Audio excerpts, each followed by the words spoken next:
I'm going to teach you about ancient Greece or like Athenian law, Garrett. I'm so fucking glad I'm done with Athenian shit. Dog, you could have stuck it out with Law and Society and me. I could have stuck it out. I couldn't even stick it out for the one class I took alone, okay? The motion picture you're about to see does not concern itself with the social or civil rights of American citizens or with the economic or social problems of American cities. It was produced to warn citizens of the nature of a revolutionary force affiliating itself openly with aims of international communism, and now active throughout our nation in a planned offensive to destroy the American system and seize control of the United States.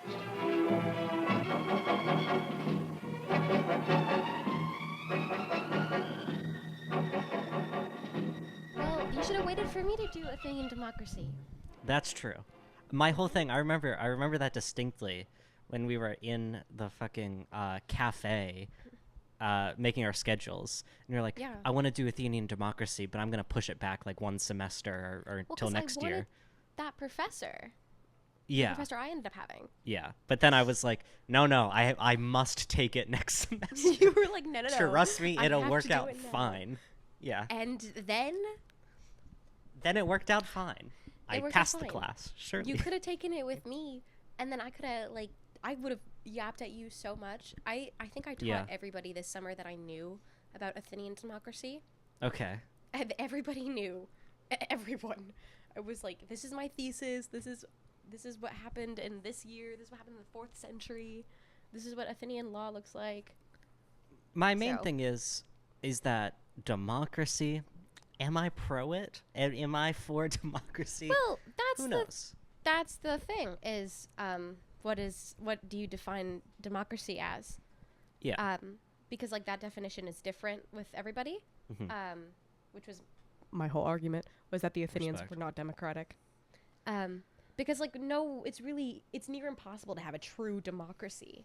And if you were to have a Yeah. true democracy, that's a different conversation of if it's good or bad. But true democracy is nearly impossible. Didn't they have like an elite society gathering thing? Wasn't that their So they like didn't. they had a okay, convention? well, they had the assembly, which Yes. was about 6,000 people, Okay. and it was all the citizens of Athens. But the question is not like all of like it's not about like what is this doing for democracy, but like who is a citizen, and who is a citizen is a man over the age of 30. I who remember owns, like, this. property. Yes. And so that excludes immigrants, that excludes women, that excludes like later in 451, if a man was born and his mom's grandfather was not an Athenian citizen, he was not an Athenian citizen. So it excludes about 75% of the population. Okay. So it is kind of an elite society, Yeah. because also citizenship is like really hard to obtain in Athens. You know, I remember reading Thucydides. I remember that Fucking name. hate that guy. You know, I think that was the one thing that I remember reading, and I quoted him on my midterm when I took that class. And this is after, like, doing so poorly, or thinking I was doing so poorly, because, like, I was terrible at reading the stuff. And I got, like, a 95 on that midterm because I quoted Thucydides, and I was like, yup, that's me. Hell yes. That's me, Athenian democracy expert. So... Yup. But speaking of midterms, real quick, I did want to say, people were worried, okay? My mother, your mother, allegedly. Yeah, actually, my mom was worried. Okay, shout out Mrs. Rachel's mom, because I don't dox last names. After not showing up to class, I have been showing up to class. I want to make that clear. I have been going to Yes. classes. I stroll into this one class, my campaigns and elections class. I am, I have made peace with the fact that I didn't attend several classes, and we had a midterm that day, and I didn't particularly study. I studied on the car ride over there, looking over the PowerPoints. So I kind of made peace with it. I open the exam, or I look at the paper of the exam, I start marking it up. I know all the questions. I am answering them. I'm fucking Yes. cruising. So Yo. I haven't got my grade back. So watch it be a D minus. But I left that class like, you know, when there's this tweet, which I'm not going to quote because it's not age appropriate, but it's like you hit all the green lights on your way home. It's like, it feels great. I was like, I am on top of the world. I have conquered this. I am a midterm Hell expert. yeah. I don't even need to show up to class is what I've determined. So, Well, well, but You know. slay. That's awesome. thank you. What have you been up to? Jack shit, man. Okay. So Garrett gets sick, immediately gets better, and then I get sick. kind And of. now I'm better. It is Yeah. kind of funny. I'm chilling now, so that's good. But I was incapacitated for a few days. Respect. I think, low-key, just tired, and my body crashed. Mm-hmm. Have you gotten the but I- Fauci ouchie yet? I haven't. That's my next week thing. I told you what I said. Great. Well, I know I told you earlier. Because with the flu shot, at least, because I wanted to get them at the same time, I was Yeah. going to wait until, like, it's, like, or not, like, the midpoint of, like, flu season, but enough time has passed so they know, like, what the strain is, and so they can make, Right. like, a vaccine. I don't know. Or it's more Get effective. At vaccinated. least- I'm a liberal. I am okay. According to you, I'm also a fucking liberal. Uh-huh. So, that is my next week thing. I just wanted to wait enough time, but yes, I will be doing that. This week didn't do anything. I slept a lot. I took a midterm yesterday actually, and I was working on one right now, and I will continue to work on it Huge. later. But I was sitting in my room yesterday, typing away for an hour about philosophy. And I was also My favorite scared. subject. I love philosophy so much. I was terrified that I was going to fail, but then I was like, you know what? Stick to what you know, Rachel. And so I Exactly. wrote about what I knew, which was Plato, Aristotle, and Ugh. Machiavelli. Okay. Third one. Great trio. I think wrote something good. Okay, well, can I, like, explain Machiavelli? Please. Because I'm, like, obsessed now. So he wrote The Prince, right? When he was in jail. During a time when Italy was, like, was in factions. They're all warring with each other, whatever.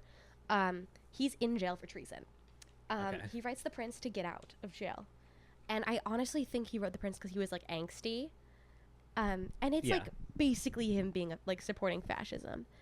Okay. Never which- mind. Well, but then he wrote Discourses on Livy. So, like, a few years later. And Discourses on Livy is, like, him promoting republicanism. Okay. Which is, like, the complete opposite of fascism. Mhm. And the theory I've heard from several philosophers is, like, oh, he didn't switch up, or oh, he wasn't lying, or whatever, but, like, this is how you get a state, or how you obtain a state, and this is how you continue a state, or make it successful. Okay. Which I think it's interesting. I'm not saying, like, I'm pro Machiavelli and his like, methods, because obviously The Prince Well, is very harsh. Yeah. But, like, I think he gets a bad rap for stuff for people who just don't understand, like, the circumstances under which he was living and the fact that he wrote a second book. That would make sense. I read the headlines of a lot of articles and I don't click through. So that's like reading the first book and not reading the second book. Exactly. respect. Yeah. So not that I support Machiavelli, because, like, I don't really support any philosopher. You could have done anything else with your time. But you did that. Amen. Amen. So, but I think he gets a bad rap for the wrong reasons. That would make sense. You know, I've only heard his, like Orwellian. I don't know anything about Orwell, but I've heard Machiavellian or Machiavellian, whatever it is, and I don't know anything about Machiavelli. One of the things we talked about is he has the most, like, this famous quote that's like, it's better to be feared than loved. But, like, I don't remember the whole quote, which is the whole problem, is that people only know that bit of the quote and take it out of context. Oh, yes. And then run with it. But I don't even know the whole quote. So, That's fine. But yeah, that's Machiavelli. Huge. How was Woo. the midterm? Went fine? I think so. I don't know. I don't want to jinx it. Amen. That was me knocking Yeah. on my desk, guys. But Respect. I don't know, because I was panicked about it, because we learned about Plato, Aristotle, Machiavelli, St. Augustine, Nizam al-Mulk, and Rumi. And I know nothing about Nizam al-Mulk and Rumi. I know a little bit more about Nizam al-Mulk, but not Rumi. Yeah. And I just like could not. St. Augustine, I could not wrap my little head around it. It was not working. St. Augustine? Just talk about Confessions. Well, I didn't understand Confessions. Confessions, I didn't understand it either. But everything that I read, because I did actually read that one, or the excerpts I was supposed to for class, just a complainer. Just complaining. Yeah, no, the basis of it is just like trust God and like that's it. Mm-hmm. But like I couldn't make sense of the rest of it. So I don't know. I couldn't. I was scared. Yeah, no. I like everything I do, I have a 20% retention rate. So with reading, it's like a solid 20%. So I got that he was upset about stuff that he did in the past, and he was like, "God, I'm such a loser," and now I love God. So I'm like, yeah, respect. That's me. I'm St. Augustine. But Slay. yeah, there was also, if I may, real quickly, this is before the midterm that I took. I went to an extra credit lecture at the Bronx campus, and I felt bad because this guy was sweet, but like not a lot of people attended, and I thought it was going to be like in an actual lecture hall, but no, it was just in some random classroom, and I was like, okay, sick. That's how it goes. And yeah, as I'm taking the elevator up, I was like, I'm going to show up like 10 minutes early just so I can get settled and get a seat. I'm taking the elevator. The dude, I would later learn, the random guy that walked in was the dude who was giving the lecture. And then my current political science professor and my old political science professor take the elevator, and we're crammed, and I'm not making eye contact because I don't want them to listen and notice me. And then we get out on the same floor, and they're looking around, and they're like, where is it? And then my current political science professor, who I thought didn't recognize me, turns to me and goes, do you know where it is? And I was like, no, I was just following you. But the content of the lecture was actually pretty interesting. This guy from Emory University, Alan something, seems like a nice guy. He has a model that predicts elections, and to all the liberals out there, rest assured, Kamala Harris will be winning, according to Alan. Forget his last name. It ends in Witz, and it's not Dershowitz, but Alan something. Alan, Kamala's gonna win. Okay, we went through the data. It's close, but she's gonna win. So rest assured. That's something I wanted to talk about later. Yeah. Yeah, but keep going. About Tell her me your winning. story. That was it. That was the entire story. There was, actually no. The other political science professor, my old one, as we're setting up, I am putting my head down because I'm like, I did well in the class, but I was also kind of annoying because I turned in things late. So I'm like, and I look different now. And she's talking to one of her current students, and then she whips her head around like 180, and that's 360 is the full one. 180. Yeah. Does a 180 and looks at me and was like, "You were also in my class, right?" And I was like, "Yes. Hi." And she's like, "How are you?" And I was like, "Good." And I panicked, so I was like, "I'm not doing great, but let me just talk about I was talking to my old group partner for the Irish Civil War presentation we did, because I tried to bring up things that I did good and I did well in the presentation and the project of the Irish Civil War. I was like, let me get in good by mentioning this thing, being like, yes, I keep up with the stimulating discussions we had in that class, and I continue them to this day. That's really unrelated, but that just reminded me. I was watching Peaky Blinders because Peaky Blinders, mate. Peaky Blinders. Yeah. And I'm like, I restarted season 1, and I'm on season 1, episode 1, and I'm like, they're saying some anti-RA shit. I wonder who made this. And so I'll report back because you just reminded me of that thought. So shout out the IRA, shout out Sinn Féin. Great groups. No nuance. No. Definitely not. I just thought it was really funny that they made a point to have a scene about that. What if it's like the wrong time period too? They're just to break the fourth wall. And by the way, the IRA, we don't like them. I'd respect that. Like, whoa. Yeah. Cillian Murphy, what the hell? Shout out. I love him. Shout out. He's No, a nice he's so guy. talented. The thing is, the actors in that show are fantastic, so I gotta keep watching. Yeah. So. I did a bad thing, and I kind of had a tough evening one night because I was like, let me figure out this. I don't want to. No, I'm gonna bleep this out, but I'll tell you. Let me figure out this. Yup. So that was bleeped. But then things went fine, but it was whatever. Right. And the then text I was messages like, to back that up. yeah. Oh, you don't know the recent development of this thing. What the fuck? And it's great. Everything's fine. No, we're good. It's Okay. good. So I was like, okay, I'm kind of bummed about this right now. So let me rewatch Succession. So I started. Oh my gosh. I started season 1, episode 1, and I got a little bit way through it, and I'm like reciting the lines in my head, and I was like, I've gotten to a point where I need to find a new show. So Watch maybe Peaky Blinders Peaky is it. Blinders with me. I'll watch it. Yes. Dude, Yeah. no one else watches Peaky Blinders. I need someone to watch Peaky Blinders. I think it's over now, right? Like it's done. The actual show. Okay. Mm-hmm. Because I 6 remember Cillian Murphy in an interview a couple months ago, or maybe like a year ago at this point, was like, someone asked him like, "Oh, do you miss Peaky Blinders?" And he was like, "I hated the haircut. I'm never going back to it." Oh, I mean, like that's So. fair. Like they did those guys so dirty with their hair. Yeah. Like it looks bad. Yeah, from the promo images I've seen, it's not great, Yeah. No. but huge. I guess it's historically accurate. Anyways, Really? I don't know. Anyway, do you want to get to the news? Oh yes. Yes. What are we starting with, Garrett? We are starting with a story which is not really important because it resolved very quickly, but it's very funny. So we got to talk about it. We have to talk about it because this is the overlapping of all my worlds in one. Outside of Chicago, in a little suburb of, Northbrook, these electronic billboards were hacked to display messages that said, like, death to Israel and fuck Israel.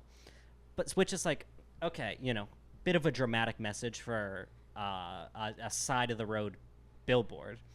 But the major thing was, and this was like the two ones that were like up for the most time, it was the Palestinian flag and then fuck Israel, death to Israel. And for true YouTube heads, they'll notice that the font that it was written in is the font that Mr. Beast uses.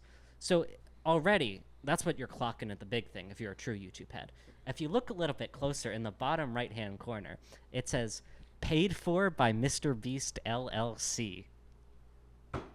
Jimmy Beast, pro-Palestine, anti-Israel.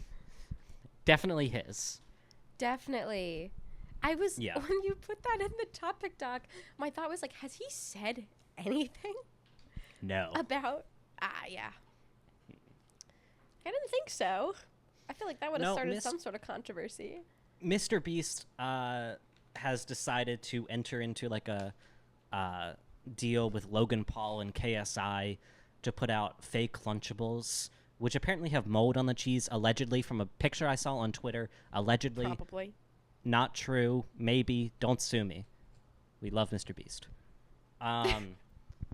So that's what he's been doing. Not talking about Palestine. Which, honestly, Jimmy Beast, I think the movement could do without his opinion on it.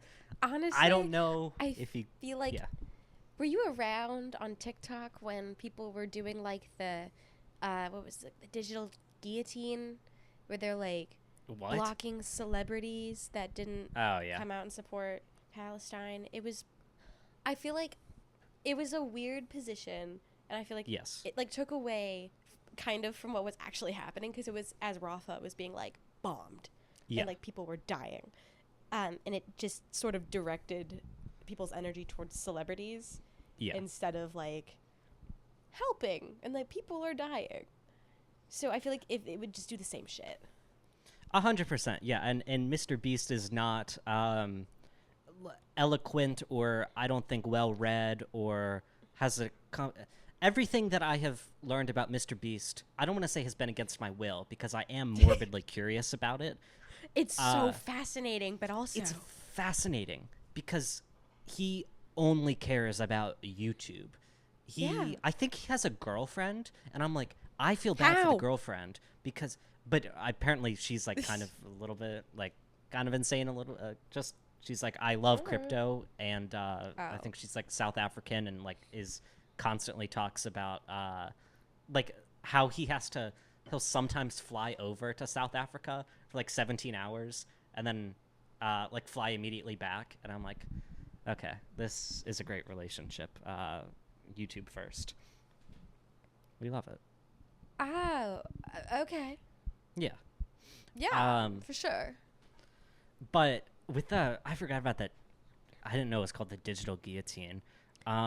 It was all on my TikTok For You page for like weeks. Yeah. So I don't know. Like I can understand where that's coming from because I imagine it's mostly like young people, even people younger than us, who are like frustrated and like don't know how to translate that into like logical conclusions. Like there are some I get going after celebrities who are even like spouting like pro-Israel shit. Or where it would make sense if they've talked about like previous like activist things which like blow up, which is like a terrible term to use, how it's like, oh, this is being popular right now. I get that, but like a lot of those celebrities, I'm like, I could do without their opinion right now. I am not gonna hear. I have 2 points and I need to make sure I don't forget them. Yes. But one of them is it's like a way you feel powerless. Yes. As like just a random ass person in America. So I guess it's like one way for somebody to feel like they're doing something. Yeah. Which like I respect that and I completely understand that. Like you want to do something, this is all you can do is block these celebrities. It's just maybe we should think of a different way to do something. Yeah. My other point is I was watching friend of the show, Hassan. Friend of the show. Friend of the show, for sure. And he was saying how the issue of, or like what's happening in Palestine like touches on quite literally every single like social or political issue happening today, just in like some capacity. And in a way, I guess it also touches on celebrity culture, or where it's like, oh, we're so like disconnected, wealth gap. I don't know. I just like I had a start of a thought and I couldn't go anywhere with it. But no, I think it makes sense, and it there is a partial legitimacy to it, but I think the way in which like if it's like this is almost like a trend to be like a digital guillotine, we're gonna block all these people, where it's like you can be critical of a celebrity for their lack of support or their support of like Israel, like an apartheid state, and they're if they're like using wishy-washy language, but to kind of translate it into a thing where it's like you need to block these people. I'm like, I don't know if this is the best. It's like we've transformed them into demigods, and now it's like at a point where we don't really know where to go with that. 100%, we as a general term, not like you and me, because we know everything. Yeah, we know everything. We are Big Brother. Yeah. Guys, don't get me started on Big Brother, the reality TV show. Season 26 ended last night. There's another season? Yes. Oh, it ended? Yeah. Well, it's every summer. Okay. I can name all 26 winners. I thought it was one winner. For over 26 years. Oh. I was like, how many fucking people are in this house? Were they all winners? Not 26, I can tell you that. Okay. It's like 16. Respect. Anyway, that was the Mr. Beast billboard. But then there was this other image. The two images where it's like the fuck Israel, death to Israel, paid for by Mr. Beast LLC was one thing. And then there was one, if you scroll down in the third, there's one where it's fuck Israel, paid for by Mr. Beast LLC, and then Mr. Beast soyface next to it. And I was like, yes. I would love to be a Northbrook and Chicago, Illinois resident and drive by seeing these. I think that's kind of fun. Yeah. That's hilarious. Gotta love it. Okay. So what I wanted to talk about earlier, it has to do with the Kamala Harris Fox News interview. Oh, yes. Which if you'd like to shed some light on that. But I wanted to talk about how do you think she's doing in the election so far? Okay. Yes. Talk about the interview first, because I think we'll set up the... All right. Kamala Harris went on Fox News with Brett Baer. Shout out Brett Baer. Just a fucking dude. Woo! And obviously it's a very, like, hostile space for her because it's, like, conservative and not that she's, like, not conservative leaning on a lot of issues, but Fox News is obviously... Yeah. It, like, pro-Trump conservatism is what Fox News is. So the interview goes on, and I don't know. There are a couple moments in there where it's clear that, like, she doesn't really have a good answer for anything, and like the immigration stuff was brought up.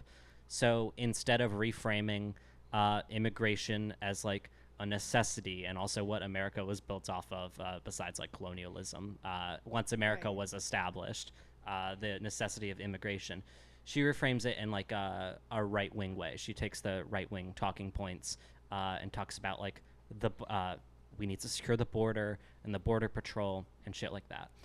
Then she also randomly sort of gets a dunk on Trump for carrying out gender-affirming care, because, like, Brett Baer talks about, like, that fucking dumbass line in one of the debates where it's like they're doing like gender, or like they're transitioning illegal migrants in prison, whatever the fucking... It was like a sound clip that Trump said. Yeah, no, I remember what you're talking about. Yeah. So he brings that up. Yeah. It was a crazy moment.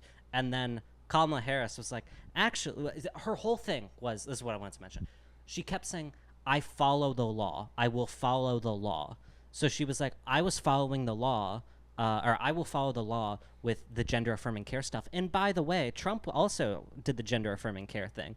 And then Kamala HQ tweeted out some dumbass thing where it was like two pictures side by side of, like, Trump spending money on attacking Kamala for being like pro-transgender, if you could say that, and then a New York Times article where it's, under Trump, U.S. prisons offered gender-affirming care.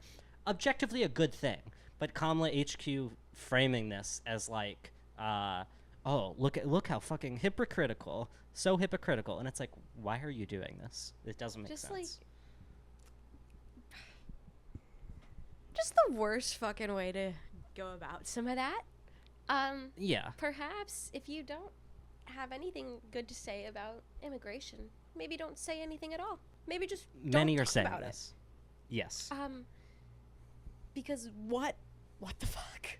If you're not gonna, like, frame it in a way that's, like, sympathetic to human beings, exactly, then I don't want to hear your stance on it. I don't want to hear the liberal version of build the wall.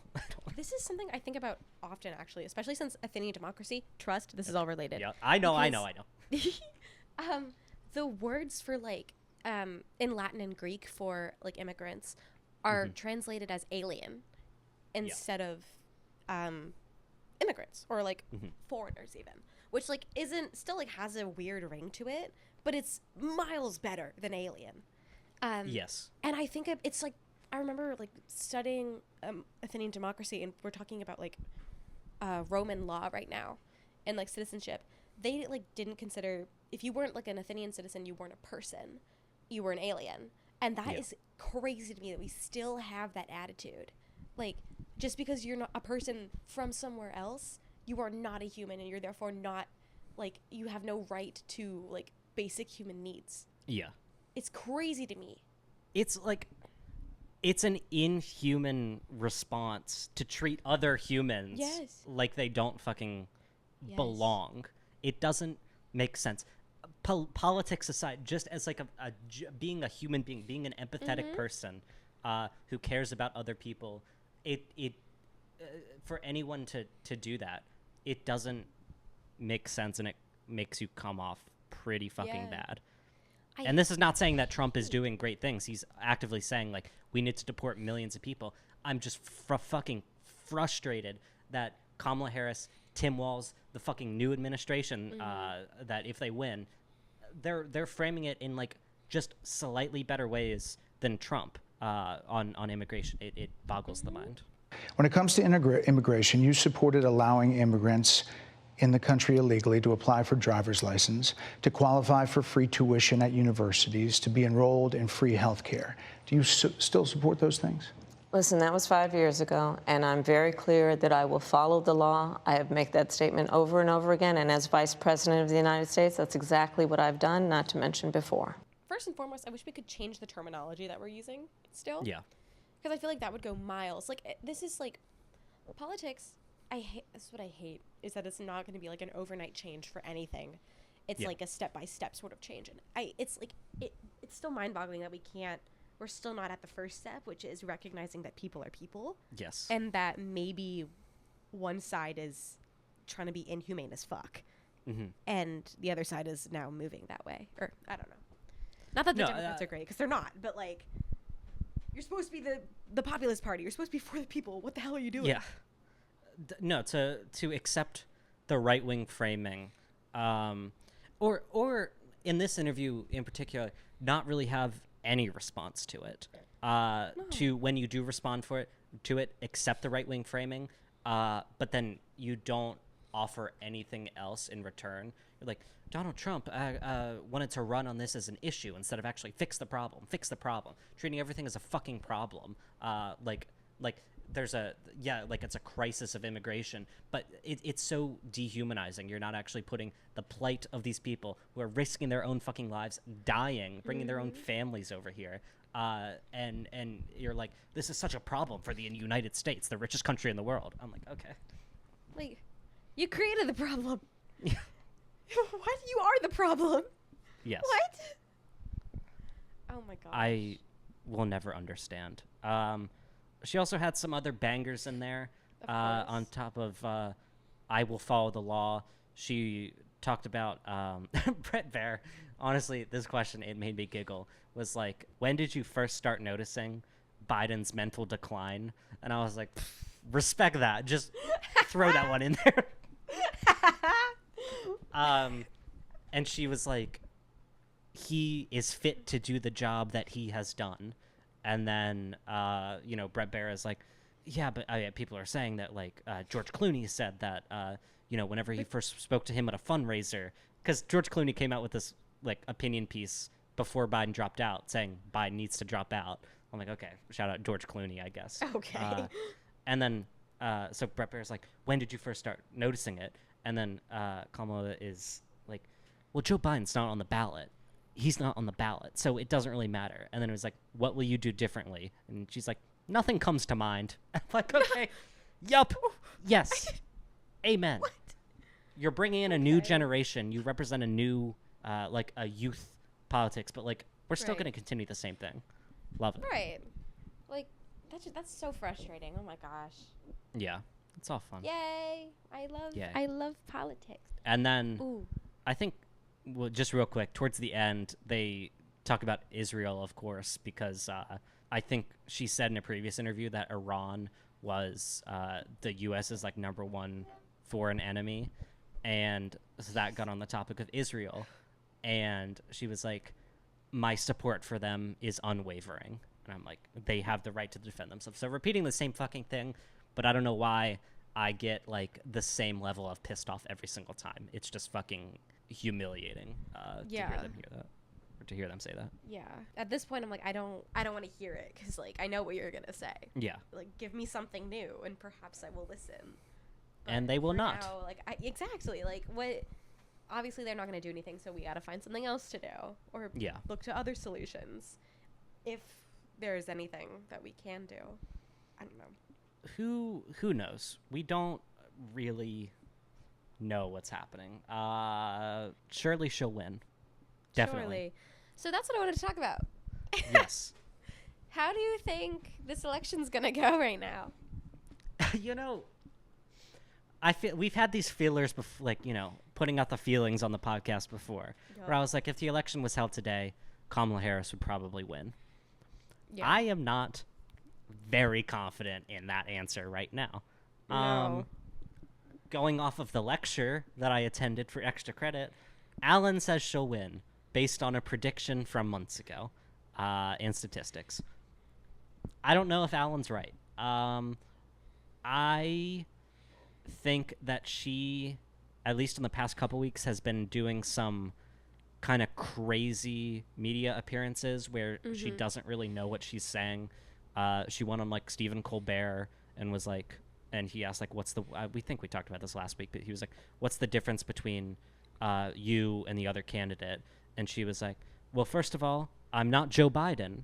And also, I'm not Donald Trump. So it's like, cool. You're neither of those guys, but what are you? She still has kind of yet to answer that question. Also, she's not doing anything about Palestine, and I am kind of thinking about like the uncommitted movement that happened during the primaries and the success of that, and like how that's going to translate to electoral results.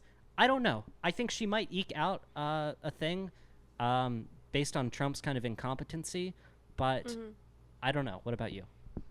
I honestly don't know, because I keep going back and forth on this, specifically with Trump, because like how many people hate Trump and how many people love him, because the hate for Trump will fuel so much. And to be quite frank, I don't entirely believe there's a lot of nuance in the general population about politics.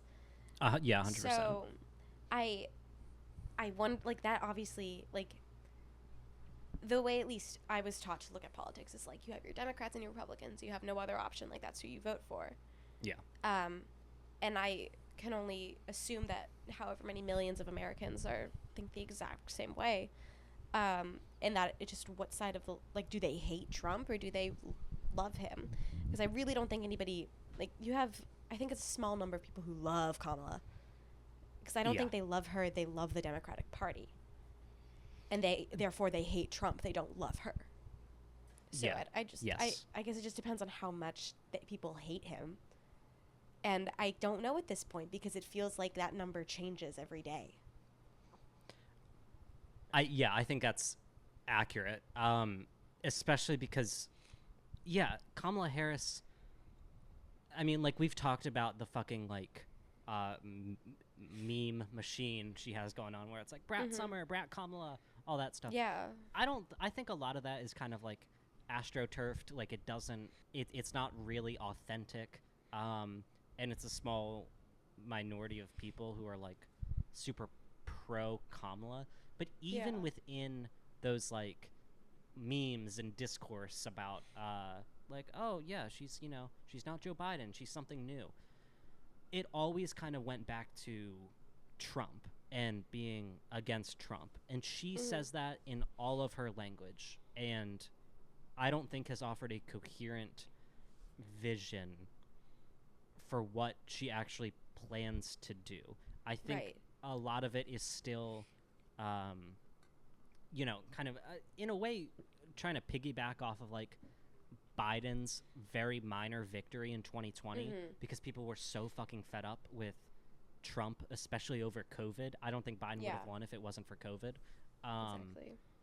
So I don't think that strategy is necessarily going to be as effective as they're hoping for Kamala, being like, oh, we're just anti-Trump. I was going to say, because she's doing the exact same thing. Like, that's the only reason Biden won, is because people didn't, he ran on, oh, I'm not Trump. I hate that guy. You hate him, so vote for me.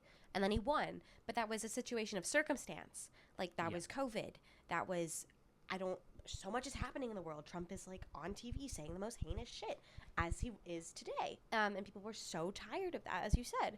And now she's trying to do that, and she's basically just being Biden 2.0. But, like, girl, nobody wants that.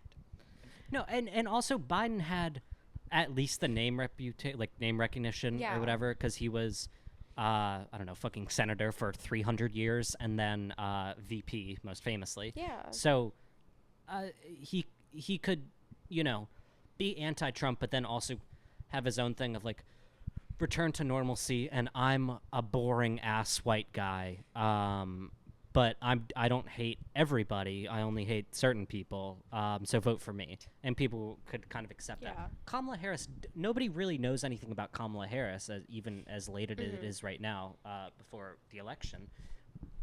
So, yeah, the anti-Trump shit is not, I don't think, going to go her way in particular. But then again, she did release these great policies, I think, focused on the black community, as she put it, and one of them was protecting cryptocurrency assets.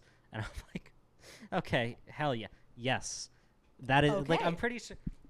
Unless no, I'm not even going to caveat this. This did happen. It was a fucking tweet and a list of all her fucking, like, what the new things that she's doing for black Americans, and one of them was protecting cryptocurrency assets. And I'm like, who is this for? I don't know. I guess really that's how they're going to win over the vote. Stream and was like, yes. Yeah. Nah, crypto's the way, man. Of course. I saw Trump getting that Cybertruck paid with by Bitcoin. And I was like, yeah, man, we got to ensure that we are protecting cryptocurrency assets. Oh my gosh. Gotta love it. Oh my but yeah, I think that was kind of the Kamala Harris Fox interview. It was like 30 minutes and a lot of talking over each other. Of course. It's a Fox News interview. It was a Fox News interview. I'm trying to sit, as they call it, bisexually. I'm not bisexual, but I'm trying to do that thing that they do. And what do you know how they do, how gay people sit. I can't say this. You can't say that. You know how there's that meme on Twitter where it's like, oh my God, just sit regularly, where it's the fucking, this is not a homophobe. I'm done. I'm cutting this out. This doesn't make sense. Guys, Garrett is misogynistic and homophobic. No one will hear this. I'll cut this out. Surely I won't forget. Anyway, the true bisexual heads in the chat will understand. Anyway, that was Kamala on Fox. I'm still fucking thinking about that Stephen Colbert bit where she was like, I'm not Biden and I'm not Trump. But, well, that's what he just said to you, babe. Like, who are you? Who are you? Who are you? Sorry. No, go. She's literally just, like, I don't know if I said this 2 seconds ago, but my brain was like, say it now. She's adopted, she's just become Biden. Like, she's literally just become Biden. Oh my God. And if she hasn't taken something from Biden, she's taken it from Trump. Yes. Which is crazy. Shit. Also, we love a politician who can't act for themselves, who is always building off the bat. Maybe this is going to be seen as misogynistic, and you can only be seen in the context of other men. But what are you offering? What are you offering besides protecting cryptocurrency assets? I really want a woman to be president. Like, I just really want that. Like, for me or for all women. Like, that would be so cool. But like, come on, girl, what are you doing?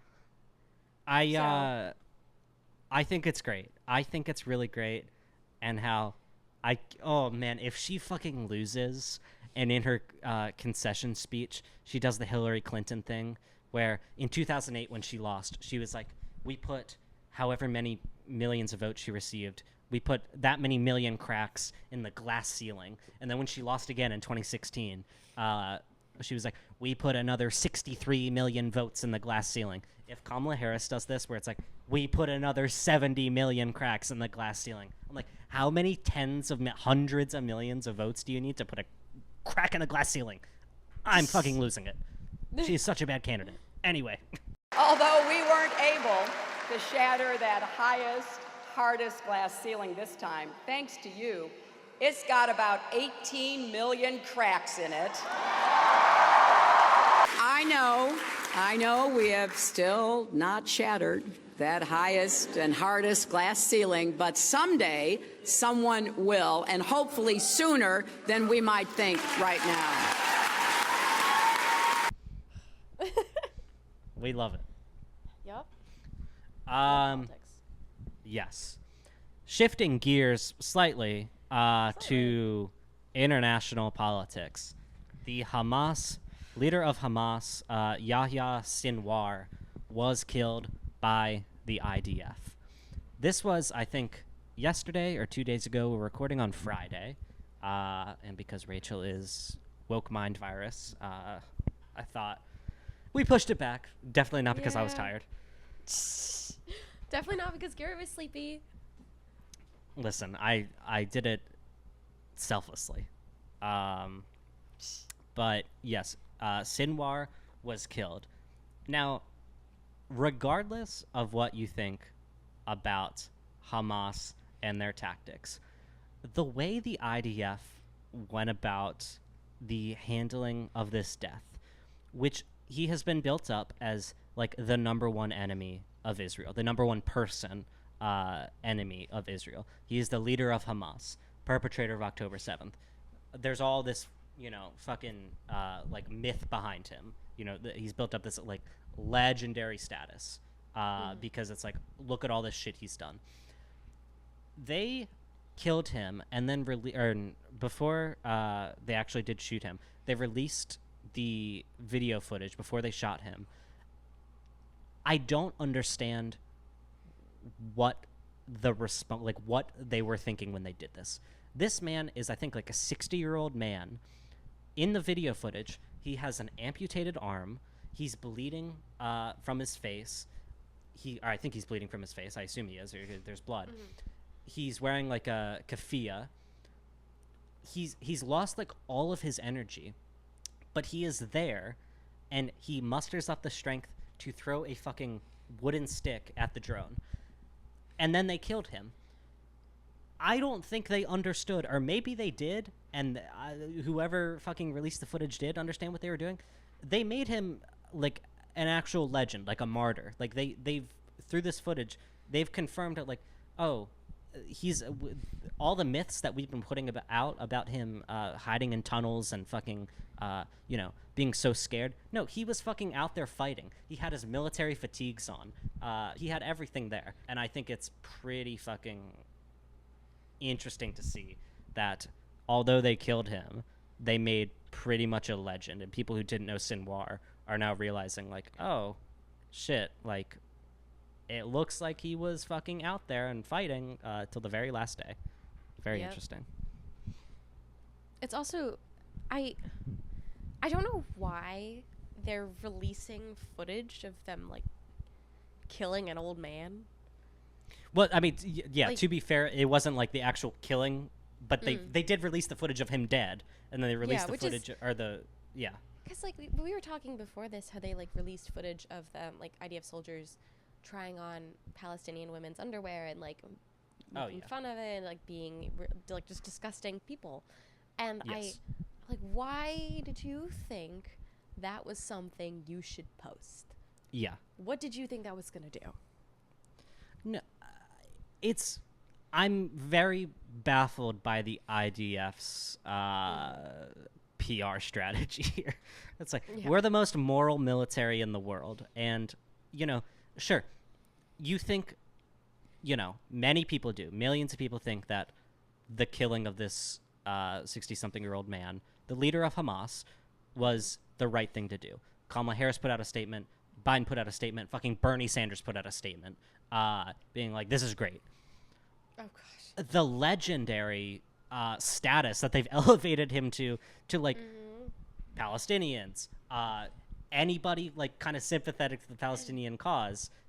It's crazy. Like I saw something, I think, from a Palestinian who's like a resistance fighter fighting back, where it's like, you killed one leader and 1,000 leaders will rise now. It's like you made a legendary status out of him, and it's very fascinating to see just from like the PR perspective of the IDF being like, oh yeah, fucking haha.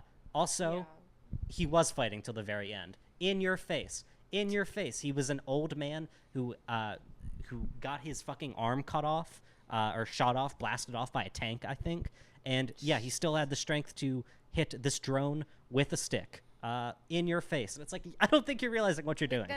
What are you doing, bro? Oh my gosh. Don't know. These people. Yeah.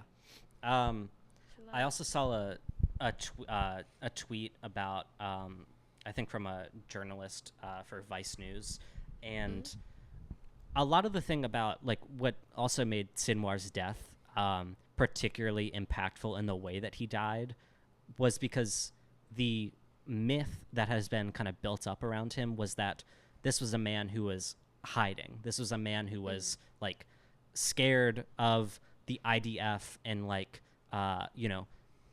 inadvertently or advertently through Hamas, putting out his civilians, basically the people who followed him, and he was getting them killed as opposed to himself. I thought, and then the IDF's video of him fucking fighting till his last breath disproved that. There was also an anecdote from this Vice reporter where it's a clip of their interview with Sinwar, and I think it's his last ever on-camera interview. And the person says, "Everyone told us he was hiding as it was just days before an assassination attempt during 11 days of Israeli bombardment in 2021. We found him walking down a street, so we stopped him and asked him for an interview." This was a man just walking about, like at least in the time of 2021. Chilling. Yeah, he was fucking chilling. He was fighting with his people, fighting till his literal last breath. And I don't know. It's fucking kind of insane that the IDF would put out the fucking video. He stood defiant behind Israeli bars. And after his release in a swap deal, he continued his struggle and his dedication to the cause. The fallen martyr, Yahya Sinwar, has lived his entire life. Garrett, There's also another story. Yes. what is this defend our president with 4 exclamation points? Okay. That was a private thing I put on the topic doc. Okay. I'm not pro-Trump. I'm saying maybe I put defend our president in exclamation points, okay? Maybe I did. Maybe. But I did put defend our president. That was more so to get Rachel's attention because this is a funny story. Okay. Defend our president. There are unsealed documents in the January 6th case against him. Are you familiar with this? I'm not familiar with this. Okay. You're familiar with January 6th. Of course. Okay. Apparently, this dude, Jack Smith, is filing a case against him, or has filed a case against him, saying that he helped orchestrate January 6th. Which, to some people, was just kind of like Disneyland for conservatives, okay? They want to oppress January 6ers. They put them in prison. I'm not going to say free the January 6th prisoners, but I will say, let's look at what they're doing in context, okay? I'm kidding. I don't support the January 6th people. Anyway, recently, this judge, I think is the judge. Let me see. Yes. A federal judge unsealed more than 1,800 pages of documents filed by special counsel Jack Smith in the criminal election interference case against former President Donald Trump. So, January 6th, about election interference and the attempt to overturn the election for Joe Biden. This story comes courtesy of my mother asking me, or saying, podcast idea, check out these documents unsealed. So thank you, Mom. I think this was today. Yeah, this was this morning. 1,800 more documents have been unsealed, and I could read here from CNNBC. The federal judge's her last name is Chutkan, I believe, or Chutkan. I don't know how to pronounce it, but from CNBC. Chutkan on October 2nd unsealed Smith's court filing detailing evidence against Trump and laying out arguments prosecutors would make if the case goes to trial. Okay. On October 10th, the judge allowed Smith to submit, with redactions, the reams of records backing up that filing. But that appendix was not initially made public on the case docket in order to give Trump's team time to consider its legal actions. The defense lawyers ultimately asked Chutkan to extend the pause on sharing that appendix until November 14th, 9 days after the presidential election between Trump and Democratic nominee Vice President Kamala Harris. They're not doing that. They are not extending it. It's very funny. It's pretty funny. They are not extending it. And Trump has, like, called this judge fucking evil. He's like, this is an evil woman. This is terrible. Oh, my gosh. It's because she's a woman. Like, she's a woman. That's all you need to say. You don't even need to say evil in my book. Yeah. Mr. President, I support you fully, okay? I saw it was a woman. I said, no, sir. Put him back in the White House. But yeah, he was like, he had this quote where it's like, I think they do it with like balls, like fucking, like lottery balls. I think they like pick the judge out of a hat or with lottery balls or something. I don't know, but I don't think that happened to me. He's like, I think they rigged it against me. Oh my God. Very funny. This is a developing story, and I don't think it'll have a big impact on the election, but it's very funny that they're not pausing the release of these documents until after the election. They're doing it beforehand. Shout out. Yeah. Shout out, party. Yeah. Where were you on January 6th? I was doing laundry. Ugh. Where were you, Garrett? Like I've said before, I was watching the Dream SMP Fall of L'Manberg. Oh my gosh, wait, you have said this? Yeah, of course. Oh I was there. God. I was a freedom fighter for L'Manberg. I was about to say, you were there at the fall of L'Manberg. That's crazy. Yeah. Much like the Patriots on January 6th, I was there. Very topical at the time. Yeah. They timed that right.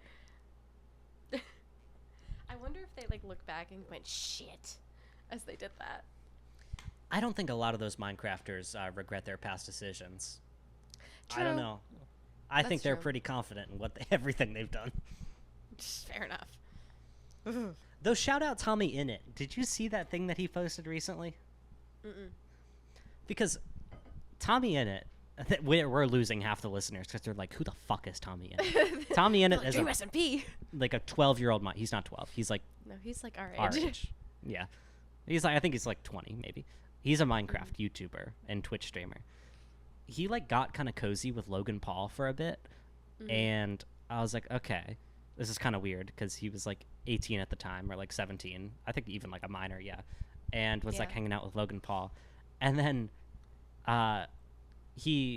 tommyinnit posted like a screenshot of like one of the chapters on one of Logan Paul's podcasts. And the chapter was like the conflict in Gaza. But the thing was an ad for Prime, his hydration drink. And they advertised it as like, we're talking about the conflict in Gaza, and it was a Prime fucking ad. And tommyinnit was like, yeah, that's it, I'm done. And then Logan Paul freaked the fuck out and was like, let's handle this like men. That's crazy. Hell yeah, man. Yeah, gotta love it. That's okay.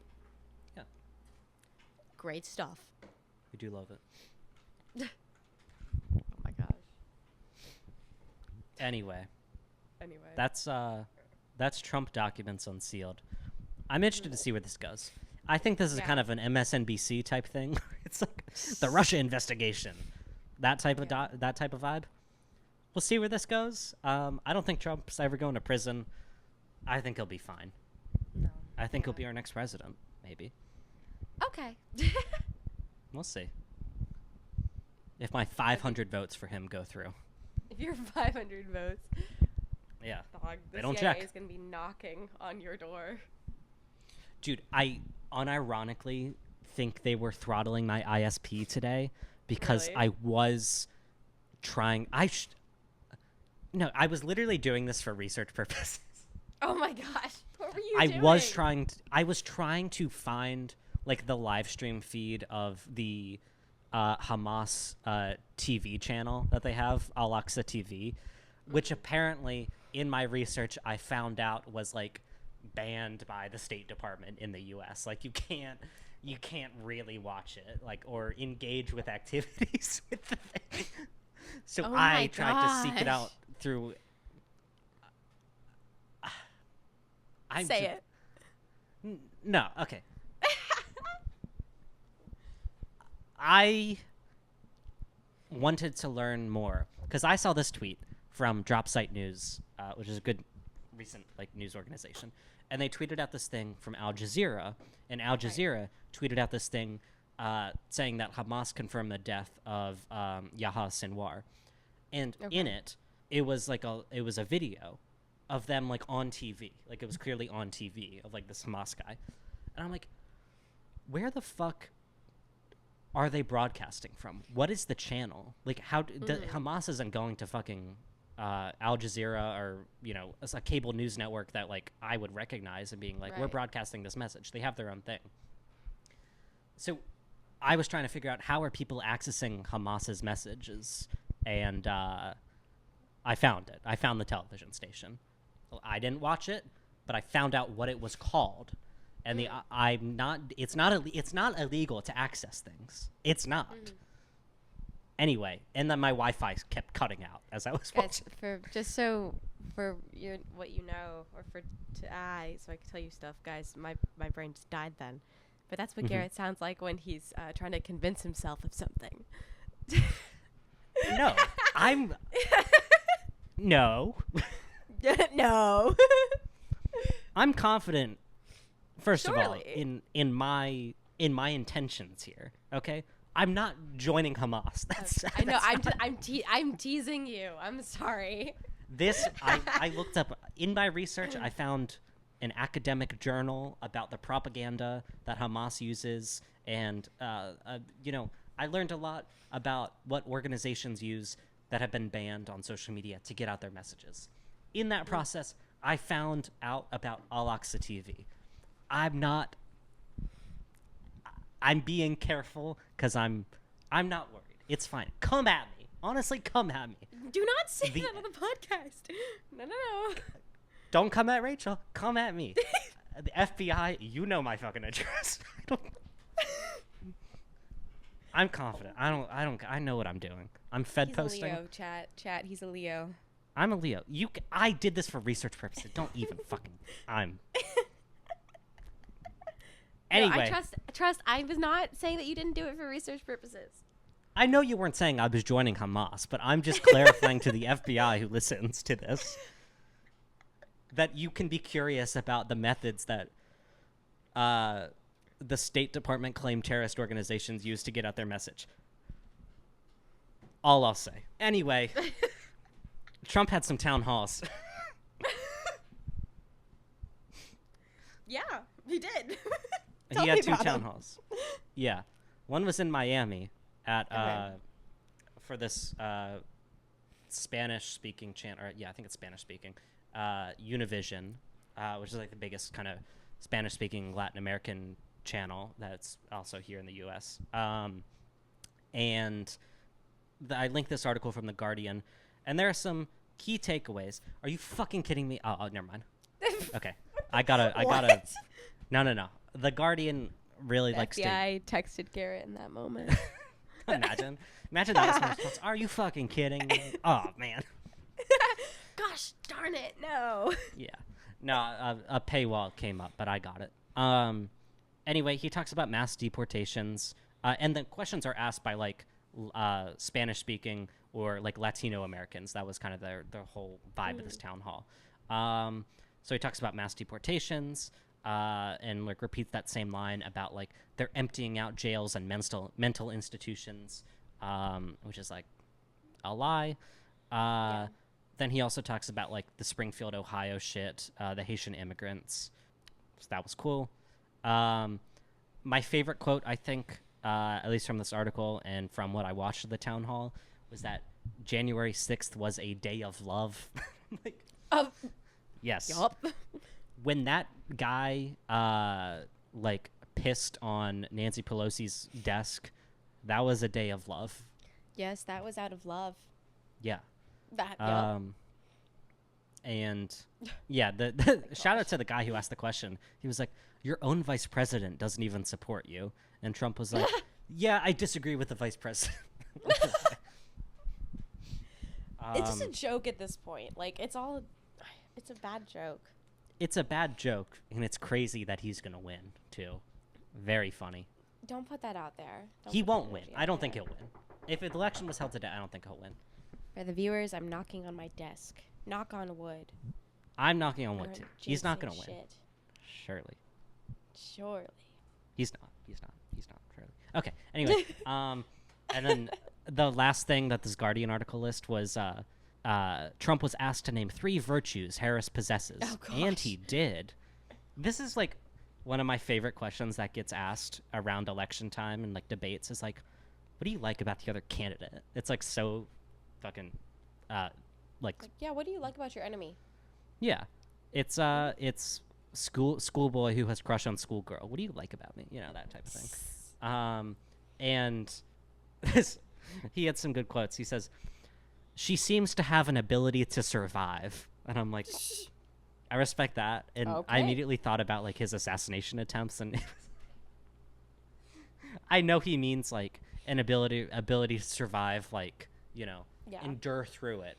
But I was like, what if he meant it like she can physically survive, like she is alive, which is interesting. That'd be And really then- funny. Yeah. He also says she seems to have some pretty long-time friendships, and also the last thing he said, she seems to have a nice way about her. He's so Aw. jealous that she has friends, and that he's not one of them. I think they'd He's be so besties. sad and lonely. Yeah. It's He's so misunderstood, guys. That was awful. no. That's good. Your true colors are showing. He is misunderstood. No. He's a beautiful boy. No one understands him like you do. No. You do. He's just an angsty teen. Yeah. He's not really. He's like 60 or 70 or something. He is like approaching 80. Oh, he's old. That's. Younger than Biden though. Let's get him in office. Yup. Yeah, he goes, she seems to have a nice way about her, and then he goes, I mean, I like the way some of her statements, the way she behaves in a certain way, but in another way, I think it's very bad for our country. What? I like the way you act sometimes, but also she's But also, very like, bad fuck for the you. country. Yeah. Oh my god. So that was the Miami town hall. Some good moments to come out of there. And then I thought we could end with this because it was, or end the news with this because it was very, very funny. Trump had a rally in Pennsylvania with the governor of South Dakota, Kristi Noem, and I think a couple questions get asked, and then 2 people, like almost back to back, have like medical emergencies, and which is like, okay, hope they're good. People are collapsing at Donald Trump rallies, and to be fair, Kamala Harris rallies. Everyone's like collapsing. Yeah. And when they're bringing out like the doctors and like the ambulance and shit, or paramedics, they start playing music. After the second, I mean like to kind of, you know, all right, let's, you know, pass this moment real quick as they're getting help. After the second person gets help, they just continue to play music, and they end the town hall, like the questions at the town hall, and Trump just stays on stage for 39 minutes dancing. That's all he's like Oh. DJing through a Spotify, and He it's just great. wants to be a DJ. Go let him It's be a really DJ. great. Yeah, He wants to frolic. there are some He just- great clips about him, like or post about him, like sitting at Mar-a-Lago, and he has an iPad next to him, and what he does throughout the dinner is just play different songs for everyone to hear. I'm like, yeah. Oh, I Yeah. feel like he just needs to be taken to a club. Like he would Oh, yeah. really enjoy a club. Like, bro doesn't have to drink. Just like go dance. Yeah, because I'd he fix wouldn't him. drink, but he'd No. be social. He'd be dapping people up. He'd be up at the DJ stand, like, play this song next. Yeah, and it's all fucking like Elvis Presley and Frank Yeah. Sinatra, like the old shit. That's what he loves. Yup, that's crazy. Yeah, but yeah, I don't know. With I think we've had the strongest performances of the 2 candidates on both sides. We had Kamala's excellent interview on Fox News about, you know, yep, whatever she said. And Yup. then we had Trump's, oh shit, is, Do you Did you get see that that? too? I saw that. It was so funny. yeah. I love those. I They're don't know really what they funny. are. It's like, I think on Macs or like FaceTime cameras I for want us audio to do it listeners, now. I did a thumbs up and an emoji appeared. But It only does it when you do the thumbs up. But I don't know why I can't get one. That's really sad. Gotta update your computer. It is updated. It happens sometimes. I updated my phone Trust. to iOS 18 and it fucking crashed. Oh. But that's fine. Uh-oh. Nah, we're good. But yeah, two strongest performances: Kamala Harris on Fox News and Donald Trump ending the town hall early and dancing. Dancing. Yup. America is wonderful, and we're entering a renaissance. So true. Yeah. That was basically the Okay. news. Wow. What a week. What a week. What a week. How do we feel about it? I'm ready to go party. Yeah. So We gonna party? we're gonna party. We're gonna party. We're gonna starting the party. Halloween celebrations early. Yup. In fact, And, yeah. I'm gonna say it on the pod. I have to run because I gotta go party. I gotta go get ready for the party. Gotta yeah. get ready to get ready for the party. You gotta get ready to get ready for the party. I have to get ready to get ready for the Yes. party. I have Yeah. to shower. I have to get drinks. Non-alcohol. I know, alcoholic. I'm 21. I don't care. I have to That's go the thing I'm acquire worried about, not the treats. fucking Yeah, you're terrorist like, not propaganda. You I'm said some seeking out. crazy ass shit on here, and you're like, "Ooh, but I can't let them know I drink." Yeah, they can't let me know the legal thing I do. But Yeah. Okay, I'm clarifying this. I am not seeking out Al Aqsa TV to like unironically listen. I'm curious about propaganda. Anyway, okay, I'm ending. No, it's okay. It's okay. It's okay. I'm sorry. I teased you. No, I was not you. wrong. For the listeners and the FBI. Oh And my the gosh. I'm being loud right now, so for my neighbors too. Slay. Anyway, gang. Okay. Truly Orwellian, episode 14. I don't think we said it 14. at the beginning. Episode Nope. 14. Follow us. TikTok, Twitter, Instagram, YouTube. and yeah, Apple That's Podcasts, it. wherever you get your podcast. Yep. Apple Spotify? Podcast, 5 stars. Spotify, 5 stars. 5 We're stars. rushing because we gotta go.